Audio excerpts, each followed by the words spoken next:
தென்காசி மாவட்டம் பரன்குன்றாபுரத்தில் பழைய பால்வாடி மையத்தை இடித்து புதிதாக கட்டித்தர மக்கள் கோரிக்கை விடுத்துள்ளனர். இதுகுறித்த கூடுதல் தகவல்களை நமது செய்தியாளர் விமலேஸ்வரன் வழங்கிய தகவல்களை தற்போது பார்க்கலாம்.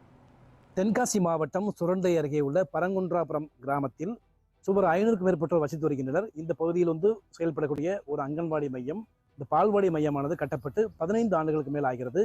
இந்த பால்வாடி மையமானது பழுதடைந்த காரணத்தினால் தற்போது இந்த பால்வாடி மையமானது தற்காலிகமாக நூலகத்தில் செயல்பட்டு வருகின்றது. அந்த நூலகத்தினுடைய கட்டடமும் மிகவும் பழுதடைந்து காணப்படுகிறது. அதனால் இந்த பகுதி மக்களுடைய பிரதான கோரிக்கை என்னன்னா, இந்த பகுதியில் இருக்கக்கூடிய குழந்தைகளுக்கு வசதியாக இந்த பால்வாடி மையத்தை விரைவில் சீரமைத்து புதிய பால்வாடி மையமானது எங்களுக்கு கட்டித்தர வேண்டும் என்ற கோரிக்கையை கிராம மக்கள் முன்வைத்துள்ளனர். நியூஸ் 7 தமிழ் செய்திகளுக்காக ஆலங்குளத்திலிருந்து செய்தியாளர் விமலேஷ்.